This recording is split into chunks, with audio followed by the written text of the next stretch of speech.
Let's pray.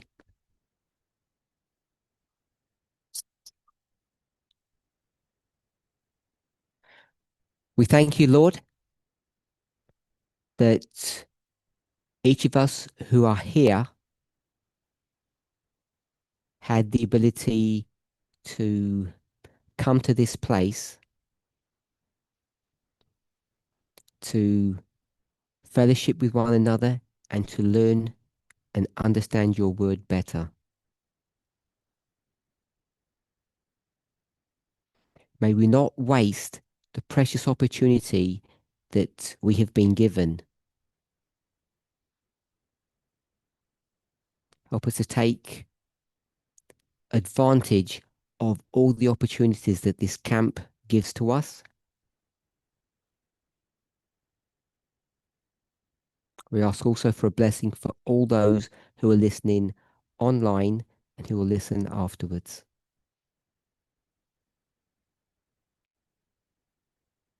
In Jesus' name, amen.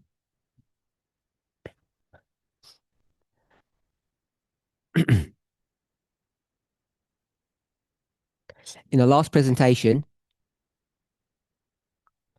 we spoke about the woman, and we said that our current definition is that it's an entity or something that has an ideology, an idea. And we're using the word ideology in its widest sense.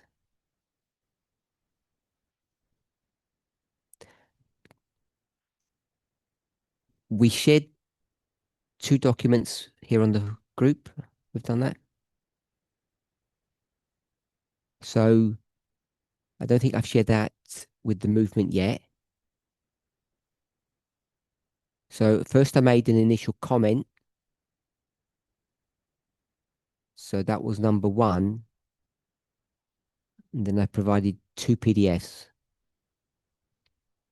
PDF 2 and 3 basically say the same thing, just different versions. Everybody's hopefully read them. Should have done. That's what I mean by taking advantage and not losing the opportunity while you're here.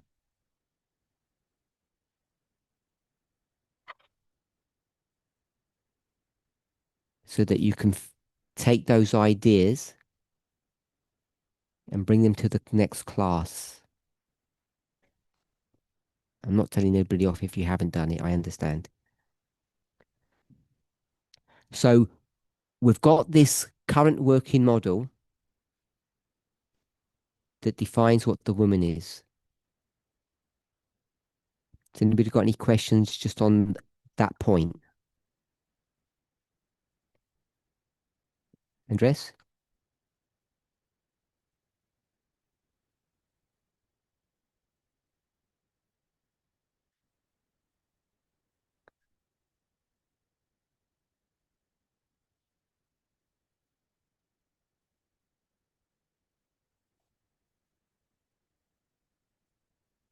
As long as it's related to just that point that I've just said.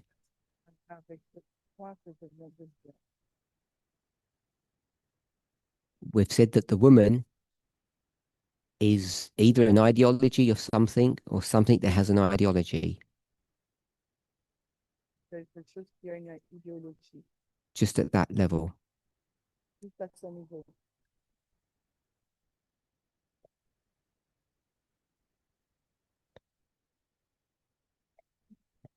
Okay, so we'll leave that. That's okay till later. So the reason why I want to open with that comment. So I've already hinted at what I'm going to say next. So it's not a warning, but it's just make sure in the back of your mind you're very careful.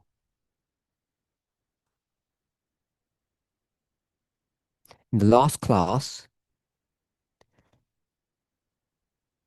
Peter made some comments and or a question. And hopefully you remember that I said we need to be careful that we don't try to get too much from these models, parables, symbols. So if we're okay with what I said, I'll move on. I've also, I don't want to say warned us, but I've also advised us to be careful of what I've called the dispensational and panoramic views.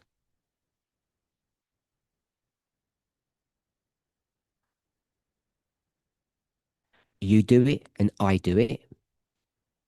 The it means we get into problems or we enter into dangerous territory. I'm not saying it's wrong. I'm saying you need to be careful. So we've been, in English, they'd say we've been waxing eloquent, which means we think we're very clever, developing all these thoughts and all these ideas about the woman. And we'll hopefully get to the end and we'll have some beautiful model about this woman. And we think we're correct. And I or someone is going to say, you see this model that we've got, this idea? Look, if you take that example from history or the Bible, it fits really well. So therefore, we must be correct. So we'll go to a dispensational view, not the one that I've described previously. So I'm going to say not this one.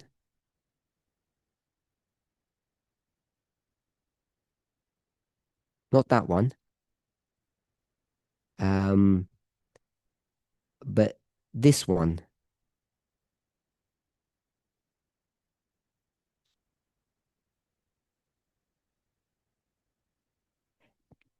Does everybody agree these are the same pictures? When we think about fractals, if I say it that way, they're the same.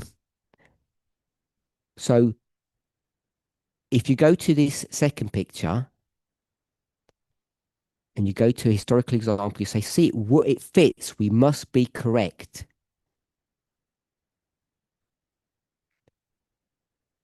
That's the danger. I'm not undoing or denying what I said off camera a few moments ago to somebody. So they said this, and this, and that was picture number 2. And I just said yes. The yes isn't wrong.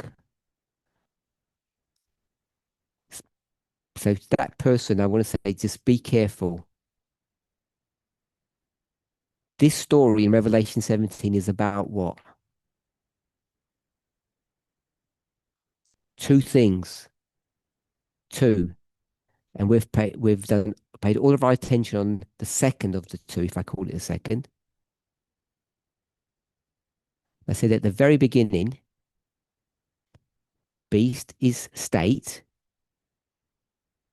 And I don't know if I put a question mark next to it, but I said we have to be careful because we haven't defined that properly.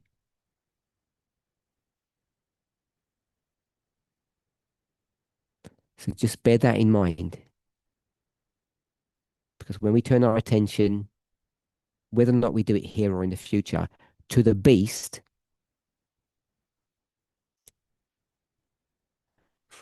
we may end up with a very different picture.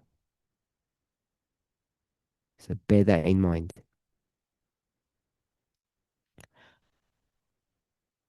Anybody have a comment? So this is the problem with studying, which makes it difficult, at least for me. We go down this path, everything seems really good. So we end up doing this last presentation. So I can't reduce it.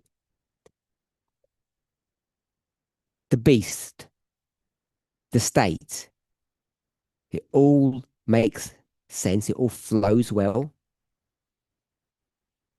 All these organizational charts that we've got on the board. We then give a definition, turn this into a person. When I say person, I don't mean a literal individual. I mean personhood, because we say it can think and feel, etc. And then we did this, doubling down on this idea that we know what the beast looks like, which means we understand its nature. And we've done that all from the perspective of the woman. Does everybody agree that that's what we've done? Yeah. And so when we turn our attention to the state, we may have to change this. So just be careful. If you want to take the story from the past, a story from the past, put it into what we said in the last class and it fits. And you say, now I understand. Because afterwards, you'll end up saying, I thought you said this, Parminder. And I'll say, well, yes, then I did, but now I'm not. Just bear that in mind. It's part of the process of learning. To me, Curtis. In doing this process, I may be wrong in thinking what I'm about to say. Should we not be able to understand the entity in and of itself? Like, why do we need to understand something else to help us understand that thing?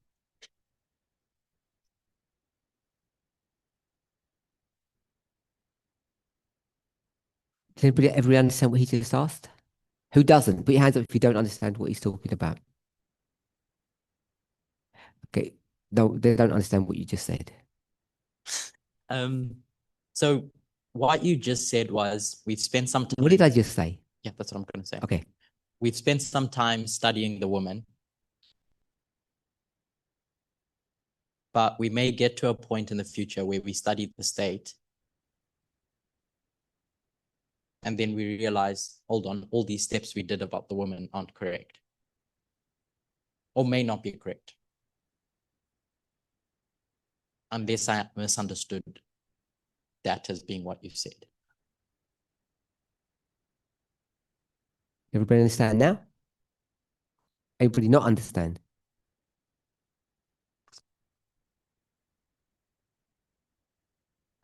So some people said they're not quite sure. So let me reiterate what I wanted to say, because I may not have said it properly. I'm not saying we're going to fundamentally rewrite what the woman is, its properties, its nature. What I meant to say, which I probably didn't, is we said beast to government. We had 3 steps in between. Then we had some graphics. And then we said control. Okay, that's all the steps we took. And then we tried to define what control was. Go ahead. In relation to those steps above what you've written, control. So when we put the word control in, then it's not about the graphics that we have above. And if we take the woman equals an idea of something, the control isn't about what's at the bottom. So this is about relationship. This is about the relationship of the 2 entities. Okay with that? So we've tried to understand each of those things separate as in separate studies. Yes. Mhm. So the 3 elements, the beast, trying to understand what that is from its own properties. Same with the woman. And then we know there's a relationship between them. So handling all 3 at once. I've been casual about the beast, which means I haven't been precise, which means I've assumed things. The reason why I wanted to do that, the reason why I felt I needed to do that, was to help understand a little bit about the woman because of the relationship they have one with another.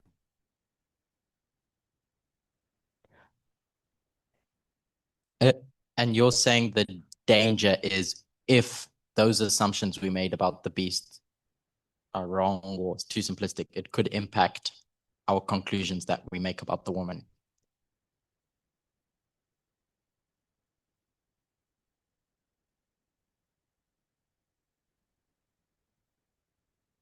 The problem doesn't arise where we are now. It won't affect that. What it will affect, because we all do this, we all learn via stories. And that they're often word pictures. And as soon as we go from where we are now, now is what's on the board, to what I'm going to put on the board in a second, that's when the dangers begin. Because I want to know what this relationship looks like, how it functions. And I worry that the way we process information, the way we think,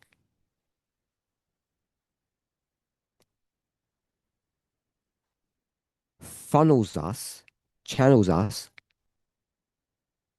to define the nature of the things. So what I'm about to put now is what we did in the last class. Not going to go through all the steps, but we said topple, remain, and that was 1 and 2. And that was 1 to 3. Does anybody not understand what I'm drawing here? Put your hands up if you don't understand, because I'm not going to explain if you don't. And we said force, idea, take away, give up. So we did all of that, but that model was built upon something, and this was advisor. And as soon as you put the word advisor, you will be forced, I think. Maybe we don't all think the same way exactly, but you'll begin to be forced to think of advisors, what they look like, what they do, and turn the woman into an advisor now. And that fits well with most people's picture of kings. You can go to any dispensation you want. Go to Old Testament, New Testament, go to the Russian Revolution, any story you wanted to go to. And then what you'll do is you'll begin to conceptualize the relationship, which then means the actual entities in a specific way. And there's danger in that. Is that okay, Gail? So, what we learned in the last class, which is what I've put on the board. So, I'm going to give an example, which is the one that I was given, and you'll see how it fits perfectly. We've got a king, and we've got an advisor, and we'll put advisor in quotation marks. This is Ahab. Is that Ahab? And this is Jezebel. Is that Jezebel? Or no? No, A. Yeah. So this is Jezebel. And Jezebel simply is whom? Is she an Israelite or not an Israelite? She's not an Israelite. So she's the daughter of some foreign king. And their god is Baal or Bel. And she becomes the, if I call her the priestess or the priest, high priest even, of Baal. There's an alliance. She marries an Israelite king. And you'll see it all seems to fit because we've put the word advisor. And you know the story, that's what she does. Can she be a king of Israel? No. She can't be a king of Israel. She cannot be a ruler, but she is controlling the king or ruling the king. So you see, this story fits. And then once that fits, you now have a working model of what a king looks like, the beast, and what the woman looks like, or an advisor. And so you'll begin to say, oh, now let's just go to 2024, 2025 and plug in the data.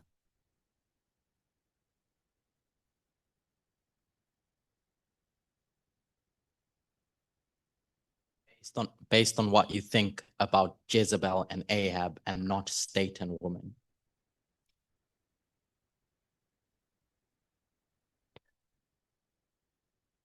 The reason we got to Jezebel and Ahab was from, I called it, this beautiful study that we did about woman and beast. We did it all correctly. I don't want to say until, but I will, until we get to this. And the problem is we saw that it fits. And as soon as you do that, your biases kick in. Your bias. You already were dealing with biases. Now they're weaponized. Those biases are weaponized now. And if you're not careful, you're doomed. Mike, if you scroll up. Tell me when to stop. Up. Yeah. Yeah.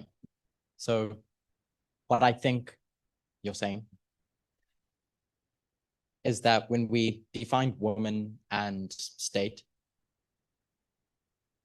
the idea is that we did so in a way that would cover the panoramic view. It's generic.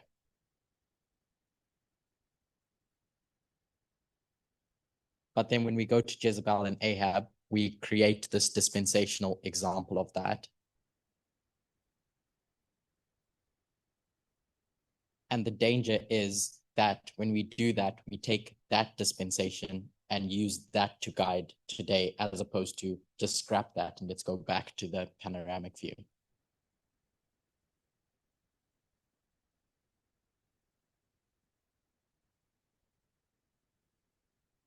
Yes.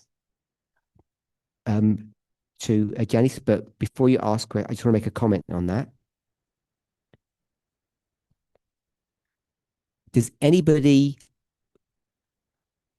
not understand what I just said, and what Curtis's reinterpretation of what I said was?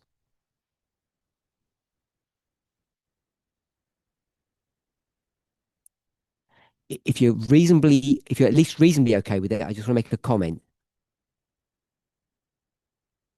At the beginning of the last class, I asked a question.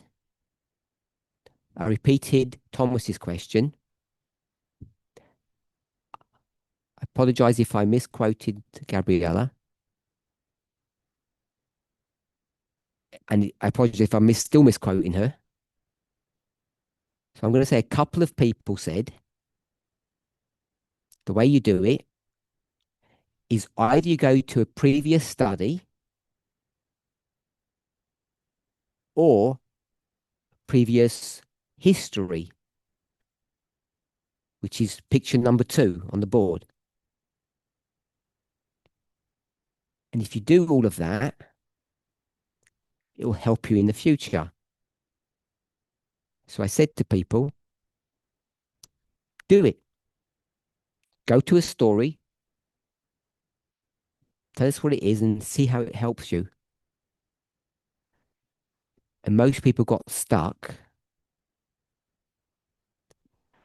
And so it was an unfair thing for me to do, really. Because now I've just said, if you do that, you're liable to get into a mess. And the problem is, if you don't do that, this is really hard because you have to work with concepts. Now, I don't mind if you want to go to Jezebel and Herodias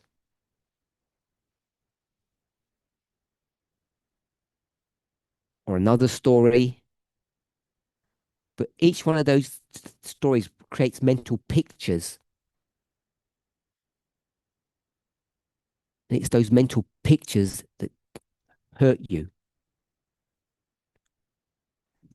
And for most of us, in fact, the people that spoke, they said that's the very thing that they're doing. Worse, that they've been told to do. Go back to the foundations or however way we describe it. As soon as you do that, I'm not saying it's wrong, just pointing out the problems.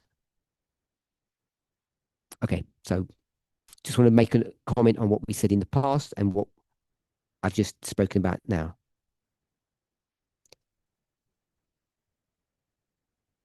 Janice?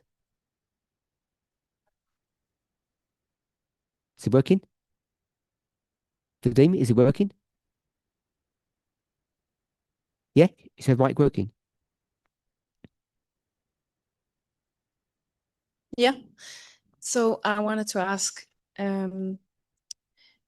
does that mean it won't help us either to go to several stories in the past and it fits for all?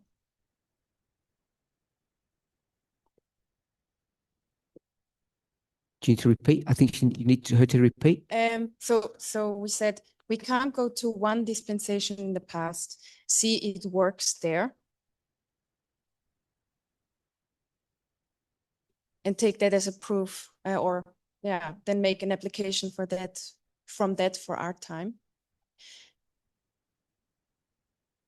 My question was, does that mean it won't help us more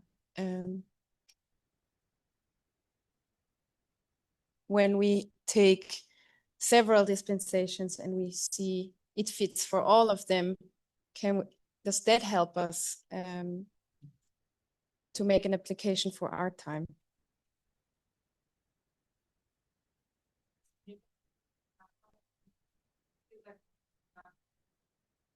But after what you said, I think the answer is no.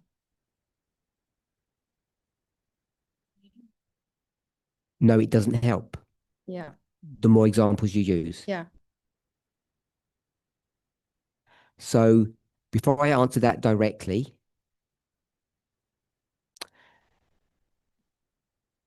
let me give this answer, hopefully to the same question. So we were talking at breakfast and Blessing said he's not going to be in the class, so he wanted to make some comment. And it's part of what we've been discussing off camera, the group has generally. So this is not exactly what he said, but I'm just picking up a thought. He did not say this, so I'm not quoting him. So that you, the book of Hebrews,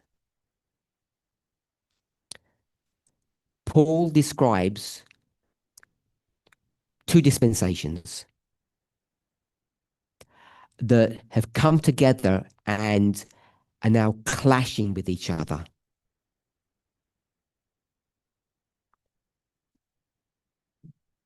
Which always happens because you have an overlap. You've got the old priesthood and the new priesthood. And in the midst of all of that, I think it's chapter 7, that says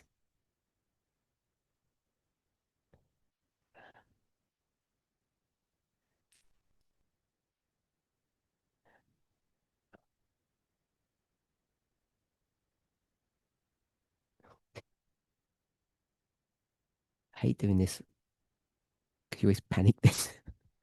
Yeah, Hebrews 7, 12 is verse 12. Part of the proof that Paul is going to give to say that there's a new priesthood is that there's a change in the law. So if I said the law's changed, what are you forced to do? I said the law's changed, which means there's a new law. What are you going to be forced to do?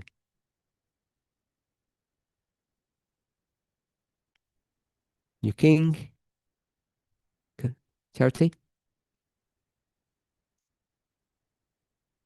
Get rid of the old law.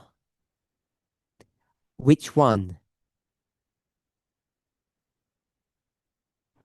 You have to know what law is being changed.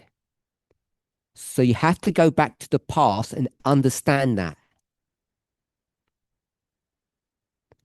And when you understand that, those parables, those stories,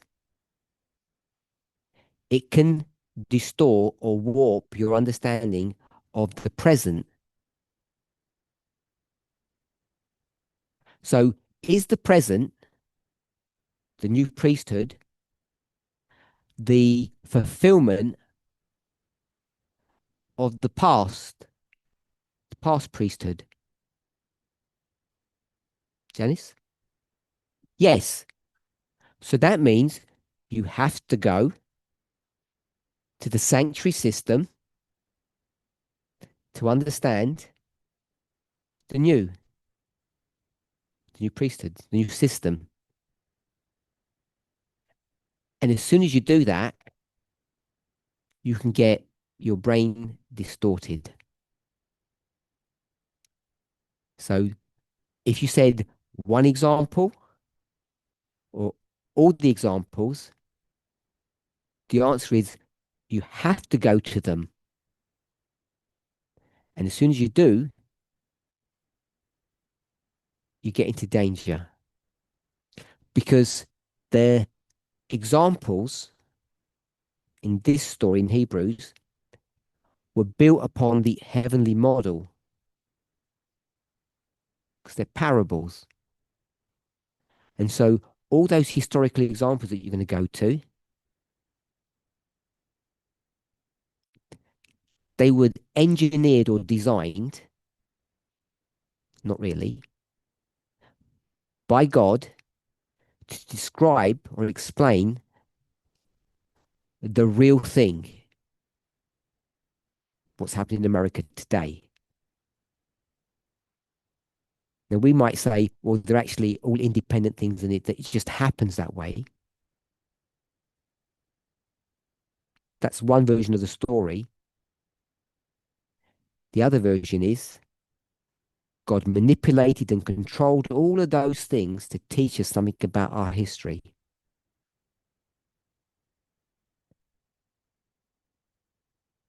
Which is what Paul says. And then Paul says, the danger is that you stay in the old, or you go in the old, or you think that old is an exact explanation or understanding of the present.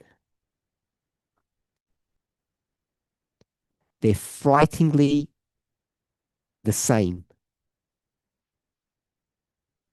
but they're fundamentally different. So to answer your question, you should go to all of them.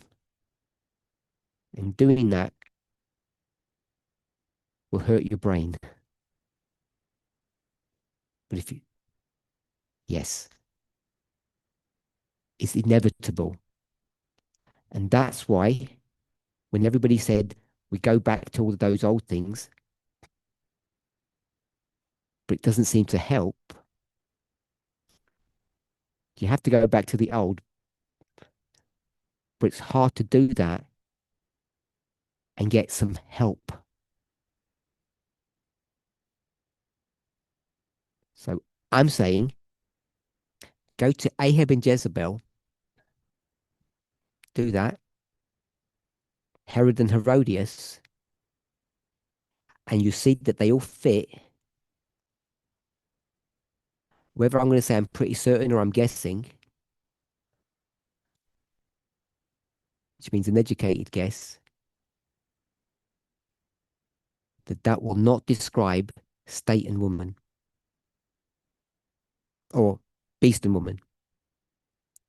It'll be quite different.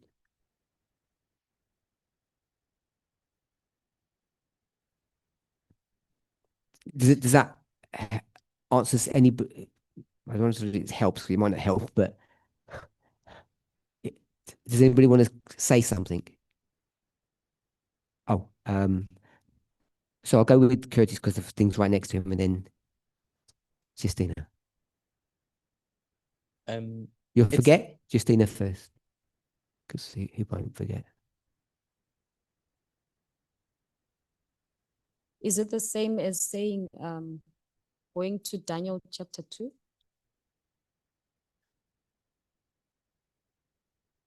Will not help you to see beast and woman, like what we were saying at the beginning.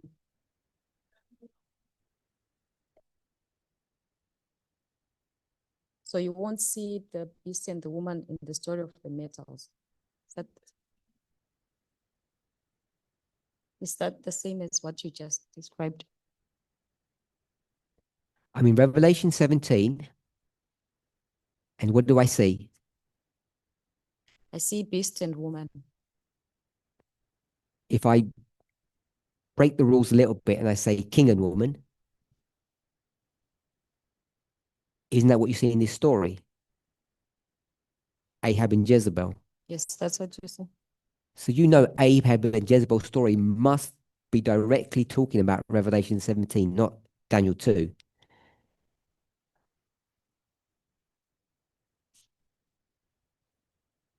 So it's not quite the same issue. This is why it's helpful and yet seductive. So is it literal to literal translation maybe? It's a literal history. I said a few moments ago, it's a carefully crafted play because these are actors, which means it's all symbolic of the end of the world.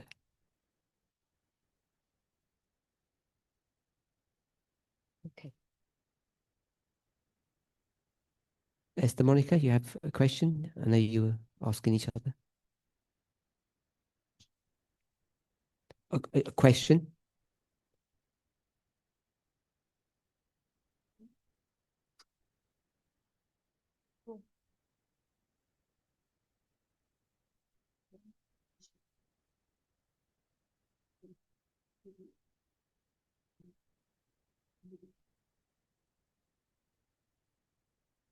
I want to have an answer if we should use now stories like Ahab, Jezebel, and Herodes and Herodias as an example, or we shouldn't use them.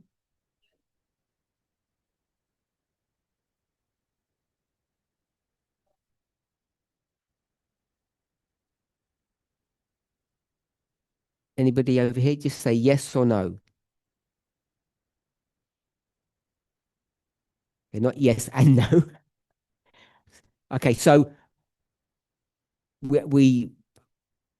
I'm saying yes. Some people are saying no. I'm saying yes because it helps give you a reference. Forget that. Ahab and Jezebel are there for a reason. That story is given because it's not just Ahab and Jezebel. We have a third person, which is, so in that story, it's Elijah. In another one, it's John. So you know those stories talking about the end of the world. It would be foolhardy, which means silly, not to look at them. But as soon as you do, which is why you wouldn't want to do it, which is why I think Mark said no, because it makes you think you understand what end time prophecy will look like. That's the danger in doing it. And that's why when I pressed you in the previous class,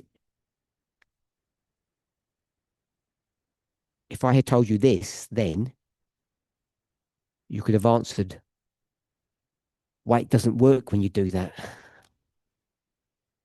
That's why I said it was kind of unfair on me. Anyone else?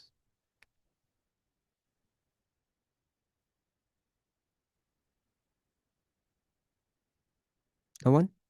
Please ask your questions if you're not understanding something or you need clarification. We need to explain.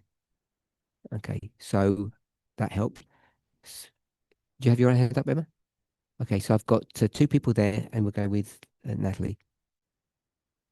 If you could just clarify, I think you said you would use it, and then you said Mark, you agreed, I think you mentioned Mark said no. Oh yeah, thank you. And earlier you said that it can be quite seductive, which to me, I might be wrong, is dangerous.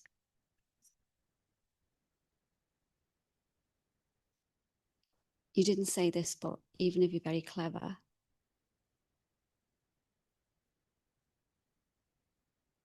but then at the end you said it can be helpful, which I understand.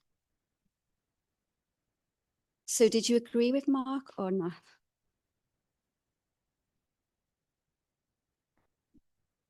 I said yes, he said no, so I don't agree. But then I tried to understand why Mark had said no. I don't like speaking for people, but in that case, I did.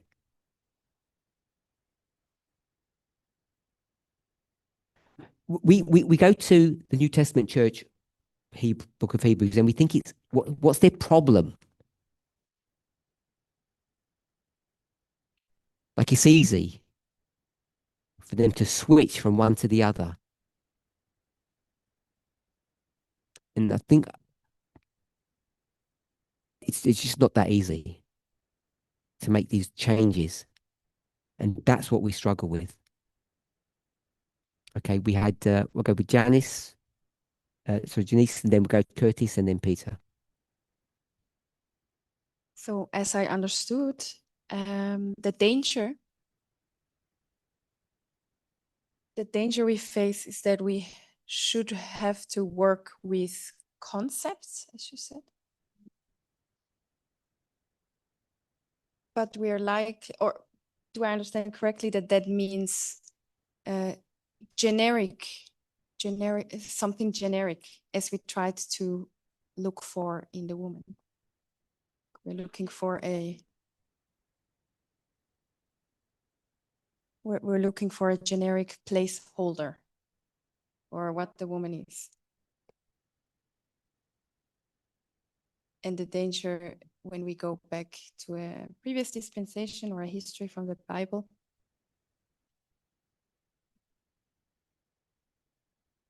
is that we are not actually finding these generic concepts, but we are sticking with examples.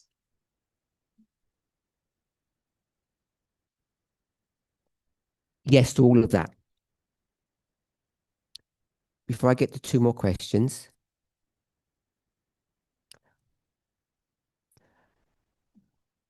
let me ask you a question, Janice.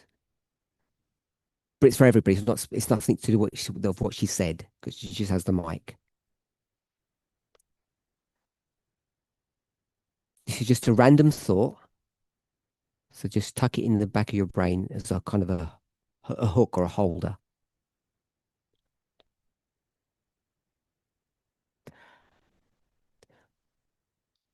So this is not in the flow of our study, but I just want to put it there now because I'll forget later on. We've said animal and human. And did we say they had the same nature? No. Was that a translation or? She said no. Oh, okay. So I thought you said yes. Sorry, I thought you said yes. So, I thought we said yes. Oh, the same name. Then I misunderstand. They both have free will. Yes. So I think we said yes, they're the same.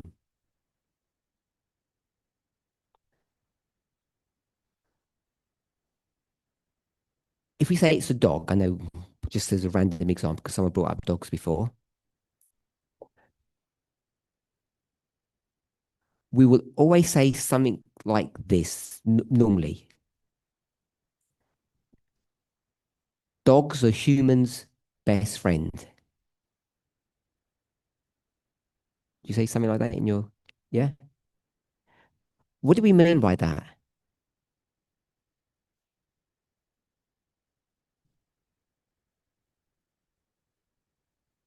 You say dogs are humans' the best friends of humans. That you're able to have a relationship with the animal. Switch to cats. Okay. So Cats stay are with, more independent. yeah, so stay with dogs. And I said that, so that answer wasn't the yeah, answer. I Okay. realize, and I would then say the dog is like a buddy to the human. It's more responsive than a cat.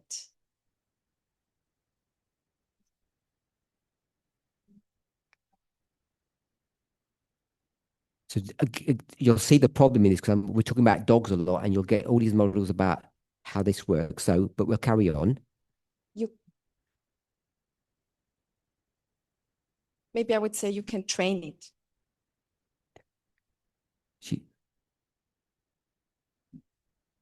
What did you say before that?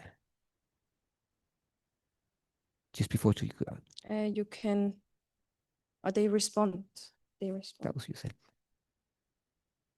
So, are you saying that it's in the nature of the dog, in their nature,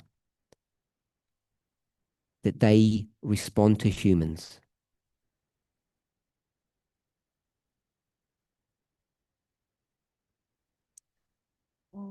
You mean if you were to come across a wild animal, if it would do the same?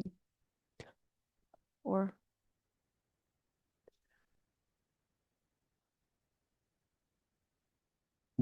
I don't want to use wild. You don't say that about donkeys. In fact, you don't say that about any animal, whether they're wild or domesticated. There's something about dogs that they seem driven in their nature to please you. Have you noticed that? And it's not reciprocated the other way around. Humans don't view dogs that way. And pet rabbits don't think that way. And it's not because dogs are cleverer than rabbits. So all I want to say in that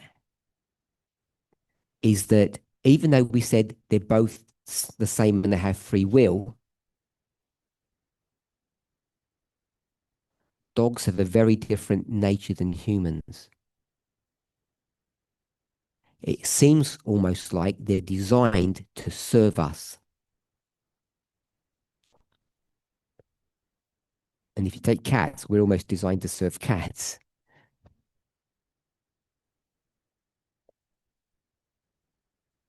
Okay, that's just a side point. Curtis, thank you. I think what I wanted to say is along the lines of what Janice was saying.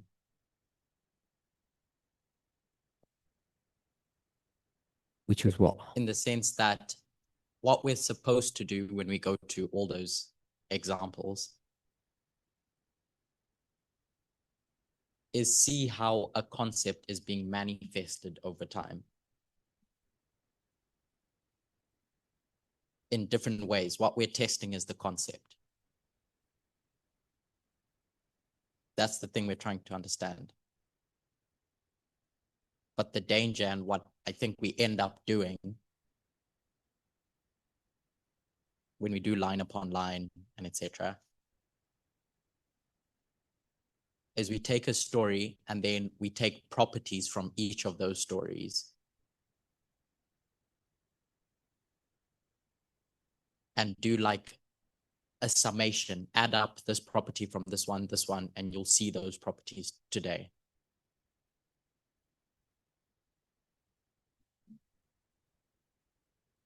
Which I don't think is the same thing as testing a concept. So I think that's the danger. Go ahead. I have a follow-up question because I can't then bring that thought together with the dog. What you just did. It wasn't connected. Wasn't connected. So just hold the dog one. My point on that, the dog, was animals and humans are the same. This is not a dog. But if you look at dogs, dogs want to be controlled. And humans don't. They have different natures or properties to them. Not every animal does. So don't just think that they're the same.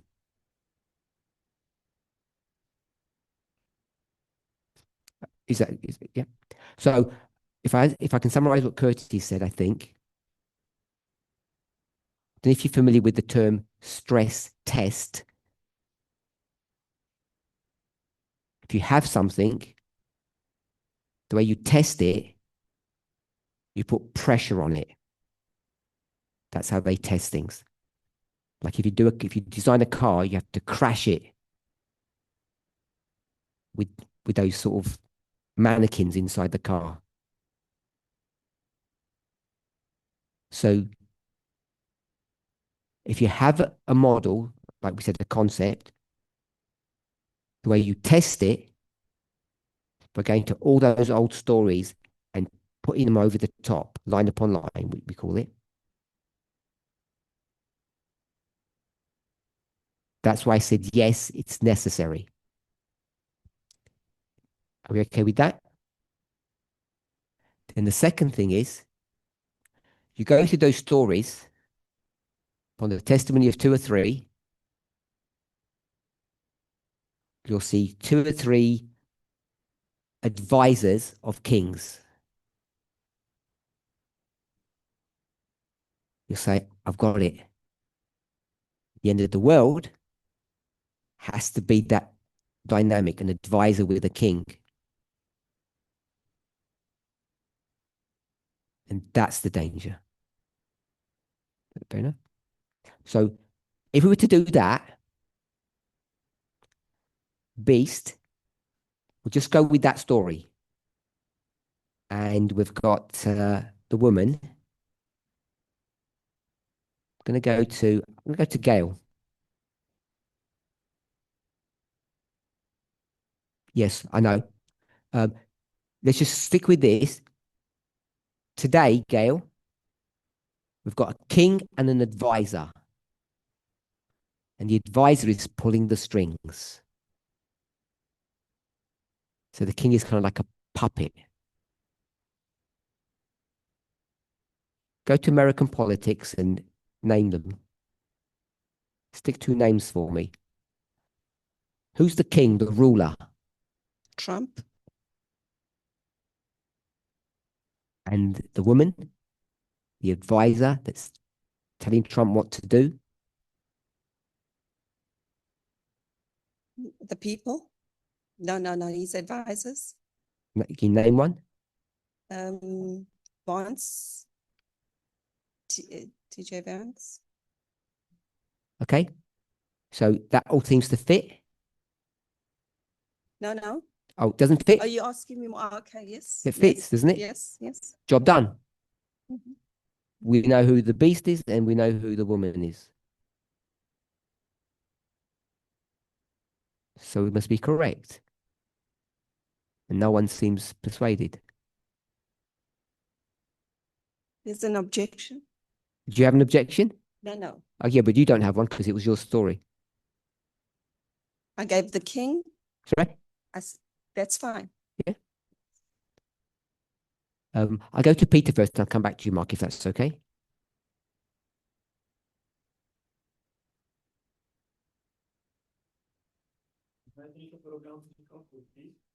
Maybe it's similar to what Kurtis said.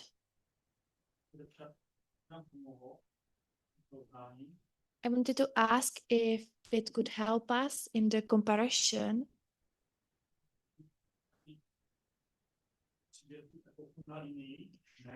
If we would want to put the story on the line and compare it with another line, another history, and find out if the dispensation is one under another. Yes, I think we've said that you're required. Did all that get translated, the last bit? You're required to do that. At the end of all of that, the likelihood that you'll come up with the wrong answer, if you're not really careful. Does that answer your question?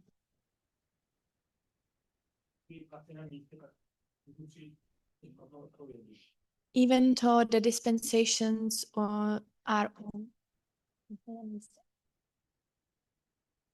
the same place under each other, I still can come to the wrong conclusion. Yes. We talk about biases.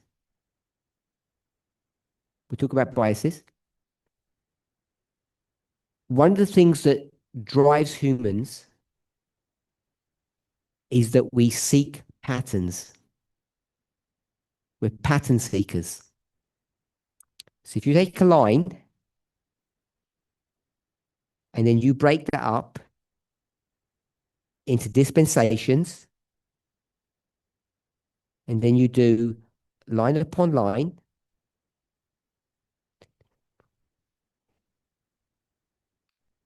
what you're doing that for? You're doing that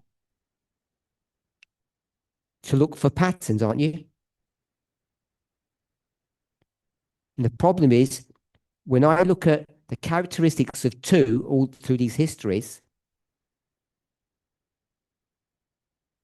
I'm looking for a pattern. And if I see a pattern that's reasonably consistent through those histories, those literal past histories,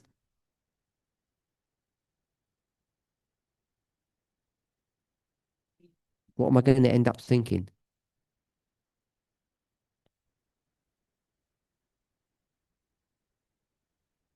I'm asking Peter.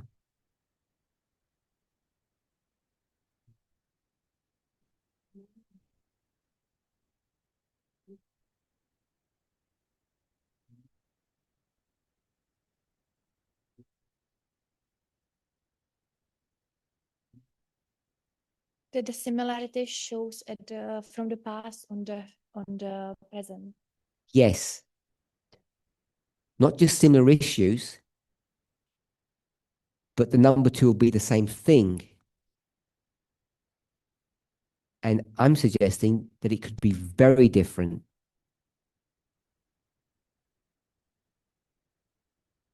That's the danger. Mark, if you can remember your point, sorry.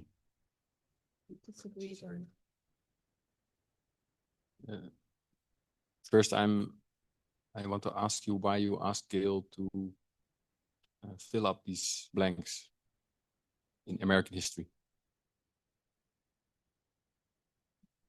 You mean why Because they ask her instead of someone else? No. Just a question, why you asked it. Because as far as I understood the previous things that you've said, that it's very dangerous what you're doing now. And I object to the blank that she filled out for advisor is called friends.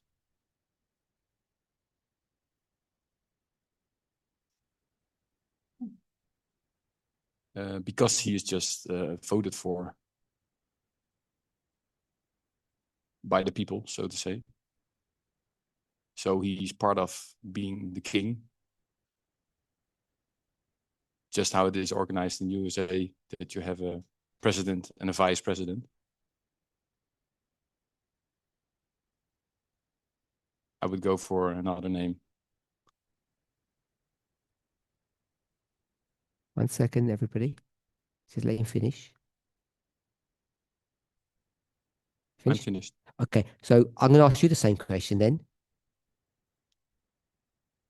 Can you, based upon Ahab, so king advisor, Ahab Jezebel, beast woman, could you put some names here based upon that model? I could, but Go ahead. first you explain what I asked you.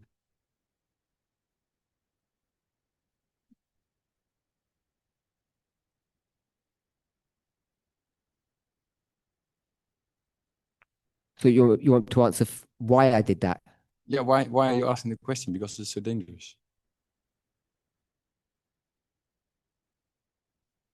Because I wanted to show. How do you know that's wrong? You said it before. No, the answer. How do you know the answer is wrong? In my opinion, I'm happy to change the name. Are you willing to do it the other way around? You give me the names and I'll tell you what I no, was. no. No? You don't have to. I'm just. I don't understand why you are now filling out these blanks. Because that's what everybody does. Yeah. But you've said, don't do it, it's dangerous. Yes. During the break, after I did all that study, Gail came to me and said, can I ask you a question? Can I think of this advisor as Jezebel? And I said, I said yes, but I could have said, of course. Because that's what that story is. That story exactly fits.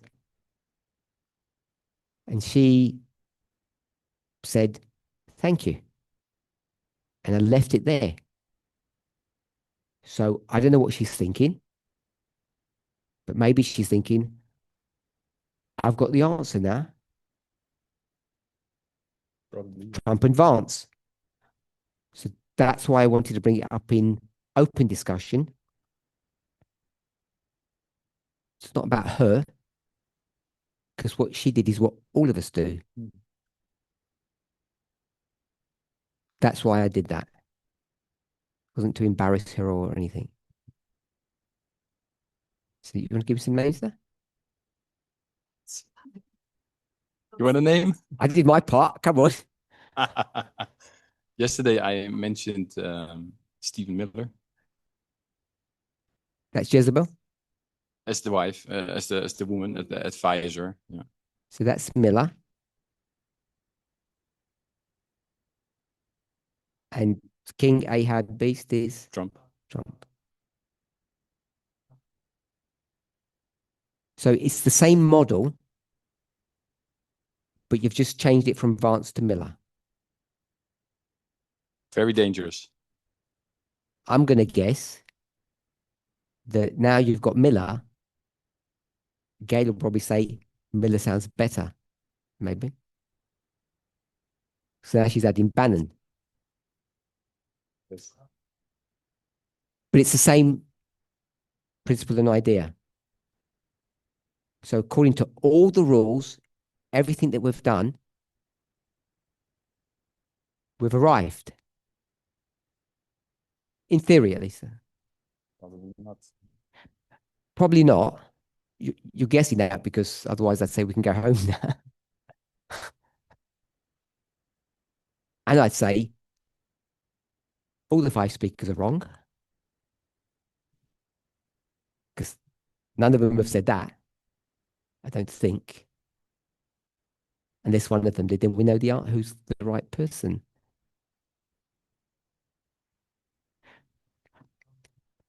I just did that because if you go to those models, you're forced to these conclusions.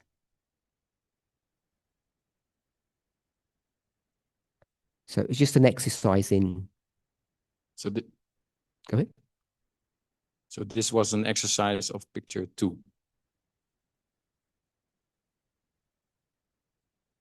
Of what, sorry? Of picture 2. Yes. So I put number 2 and number 1. Yes. And we've already said picture 1 is really bad idea. Because that was church, as Ellen White told us. So whatever you do, you'll get trapped. Trapped means in danger. And the problem is, this graphic says you're supposed to do that. But when you do it, don't get beguiled by this. The 3 woes, the first and the second equals the third. And think you know what the third looks like based upon the first and second in any detailed way. I'm not saying you're wrong, but I'm saying you could make a mistake. I'll go stronger. You're likely to make a mistake. Last question. Yep. Up to this point, are we in? You okay? Yeah. Okay. What should we do? So what we should do, I guess Curtis just said that, is we have to do this,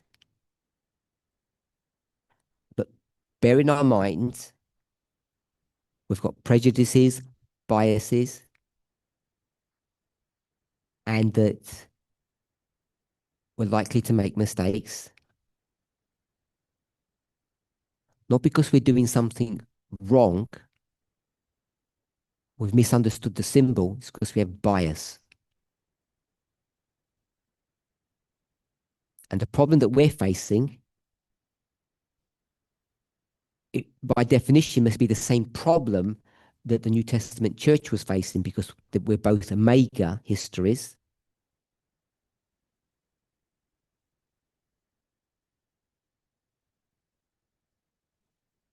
And that's at least part of the story about the book of Hebrews. And this is the problem that Paul is dealing with. If I call him the leader of the church, is to try to use all of those old stories and make them relevant to the present without making things worse or confusing people.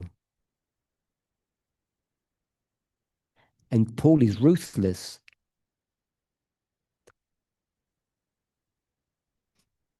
Unpolite. No mercy.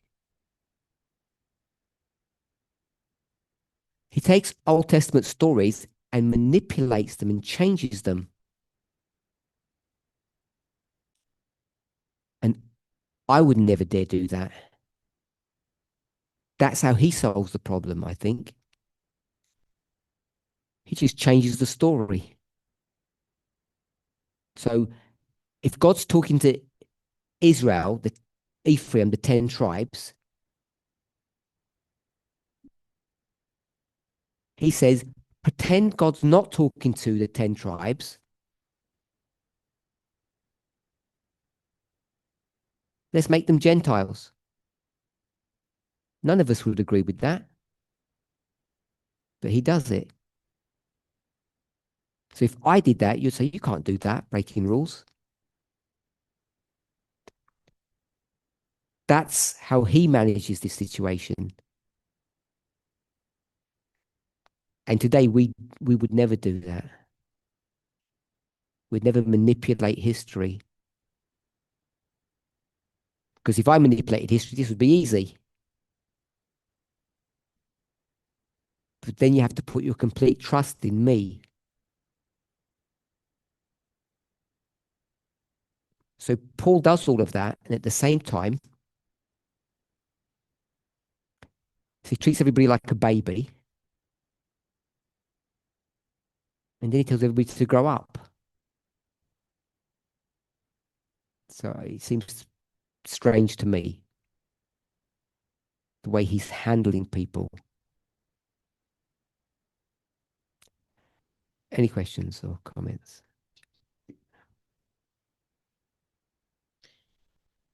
So can we ever have certainty that we are doing the right thing? Where can we rest our faith that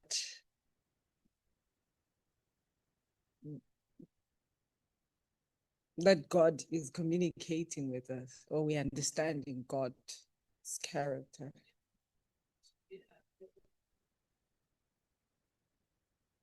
Or at least what God is trying to communicate to us? By following the rules. You can say that doesn't help you, I guess. When we all agree we're following the rules. When we all agree we're following the rules, that's how, I think, how we know. It's not based upon your understanding of truth. It's based, I think, upon a collective understanding that we all agree that we're following rules. You were there back in the day when it began to be obvious in slow motion that the leaders of the movement, which is the teachers of the movement, were not teaching the same thing. Whatever they claimed, whatever method they claimed to believe in, they were not teaching the same thing. It was a slow motion crash, if I want to call it. But you saw it. So you know then that there's a problem. So you have to get to a place where there isn't that. You don't get people teaching different things. I think that's how you know.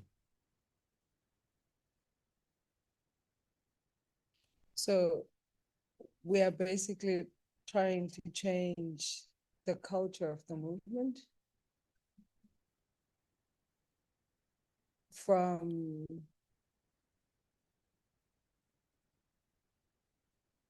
taking your personal thoughts and depending on how prominent you are, is taken up by everyone. We are changing from that to let's look at it together and agree and see if we can agree with it. Why And do there's safety in that. you say that's new? I'll give you an example. Go back 6 or 7 years, 2019-ish, if not 18. Test says the great test, elder test, has now changed. It means nothing until everybody agrees. And I never heard any voices saying, I disagree with that. even if they didn't give an evidence, there was no opposition to that. So the reason that became an established truth or principle in this movement is because everybody agreed with it. Now, we might say there's a difference on how that unfolded compared to now.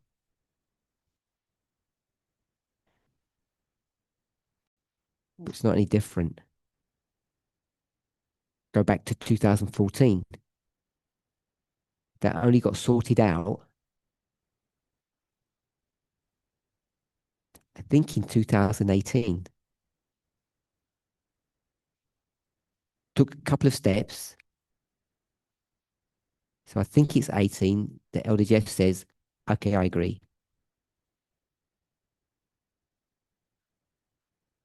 So you can time set.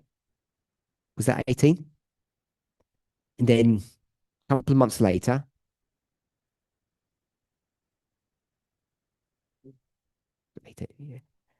then a couple of months later, the midnight cry message comes.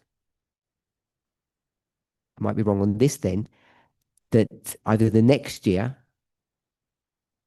or a little bit afterwards, Elder Tess will back engineer and explain 14. Is it 19 or 18? So once he does that, there's no opposition. So I don't think we're doing anything different. I'd be worried if we're doing something different. Just a different approach. Yes. Well, a different sequence, not approach. Approach is the same.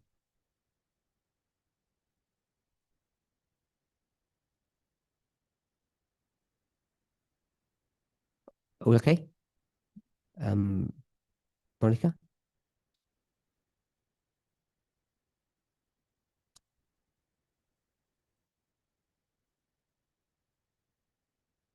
When we say we come to the truth corporately. Takže keď hovoríme, že prichádzame ku pravde spoločne, and that we can have assurance when everybody agrees, a že môžeme si byť istí, keď všetci súhlasia. How much is everybody? Is it 100% or 90%, 80%?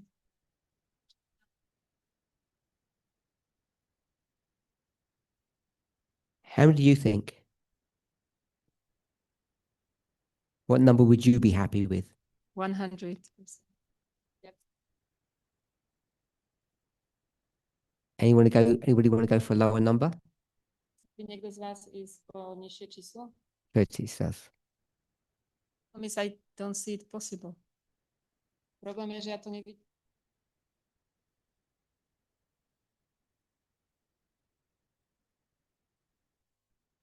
We've got more time or we've run out? Okay. I'll just go to Andres because he didn't get a chance to speak before. If we're okay, just. So maybe on that line, I want to take the opportunity to say that I'm having a problem with the steps we took on the last class, the beautiful study.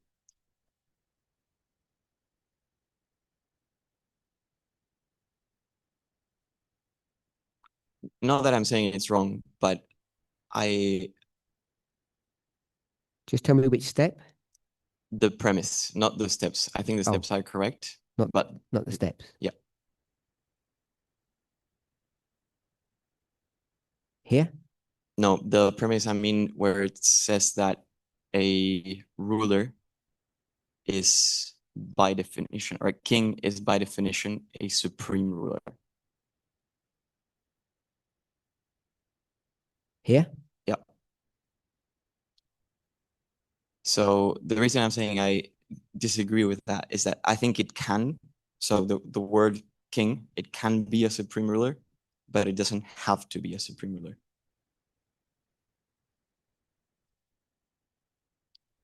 And my evidence for that is that that word is used in other parts of the New Testament to point out to vassal kings. What does vassal mean? Not supreme ruler, so the one that's below. Vassal means not supreme. Yes. So it means you're underneath somebody. Yes. So you're not a ruler. Yes. So you just do what you're told. Yes. And you don't think that's what that beast is describing? Entities or people that rule? You think it means something different? All I'm saying is you're saying that it has to be a supreme ruler, and I'm saying it can be a vassal ruler as well.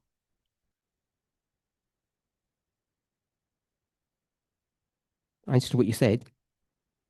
I'm saying in this context, these people aren't rulers. What The ruler doesn't listen to people. They rule. Can you clarify? You can put a title like you're a king, but you're not a king. Can you You're a clarify subordinate. when you said in this context Revelation 17. and this people and these people, who are they? Is that in this context these people are Kings. the kings? They're not rulers. I don't understand what you're saying. I asked you in the context of Revelation 17, you're saying that these kings are not rulers in the definition of what ruler means. They don't rule. I'm saying that could be the case. It's not been proven that that cannot be the case. And you're not going to prove who does the ruling.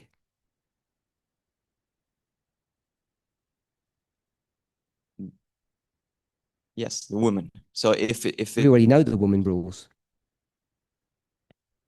But she's a woman, not a ruler.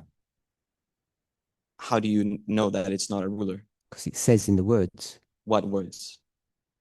Women don't rule. Cities do. Kings, yeah, but we can go later on if you want to do that. But she's a woman. Why do women not rule? Because they're not allowed to. Are beasts allowed to? I've avoided going into verses. She sleeps with the king. She's not a ruler. She's a prostitute. In that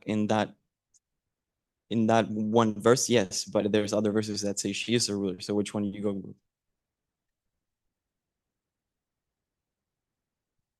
All of them. You can go to all of them, but she's a prostitute,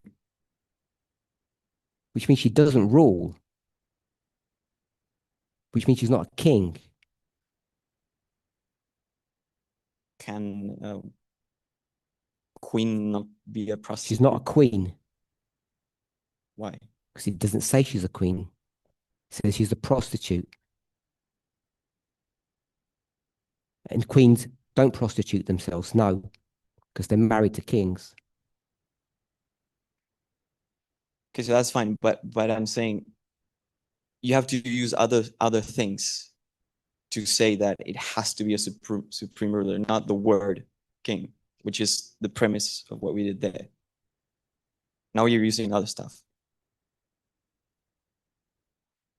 It's nowhere in the chapter that has someone who has the title of ruler that rules over them. There's no one above them who shares the same title as them. Them being The king. The The king's woman does. The woman rules over them, but she's not a king. She's a prostitute. Hence, I'm saying they're supreme rulers because no one rules over them. As a job function, as a title. They don't have a king over them. Okay, so it's not because of the word ruler. You're using the imagery of the chapter, because that would be another discussion that we were doing now. Because I'm going with the word king. Hmm? I could do the Greek on it, but I haven't done that. So what I understood you did last class was say, let's look at the word ruler. It says that the beasts, they are kings, and you said, let's look at the word king. By definition, a king doesn't have someone on top of them. Do you disagree with that? Yes. If they're a vassal king. You've added the term vassal. I'm Yes. talking about the word king. And you've added the word supreme. I'll take it out. Okay. Tell me what a king is. Someone that has rule, that governs. That rules. Something. Do they rule supremely? In some cases, does someone rule over them? In some cases, they rule supremely. In some cases, they don't. I know. We never do. There's not one situation ever that a king has someone over them unless they were crushed in some way. Sure. So tell me where it says they're vassal anywhere. You can't see it in the chapter. It just says they're kings, not vassal kings.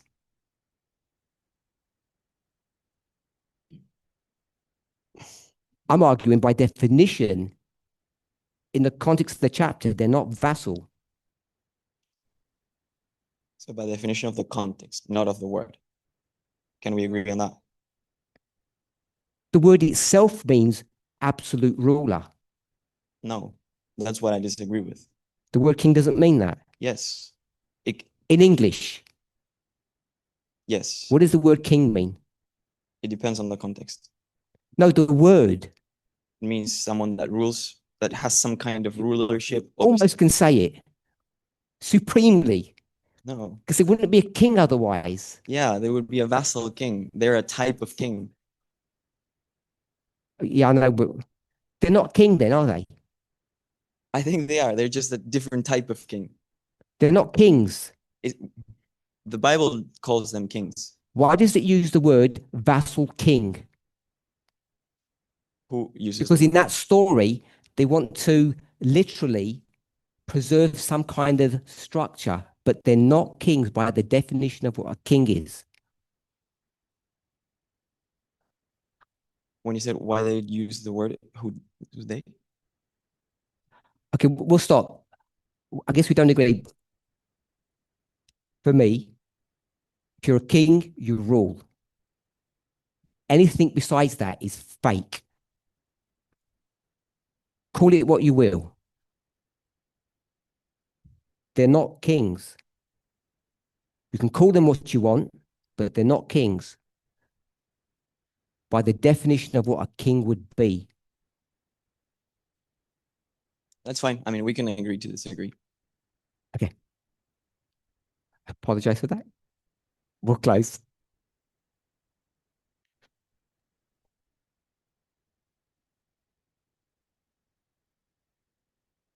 Holy God, we thank you for your goodness and mercy.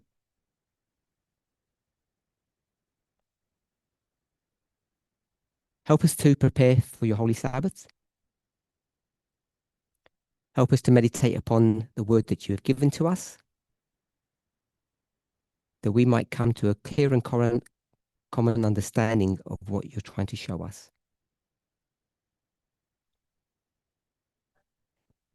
Thank you in Jesus' name. Amen.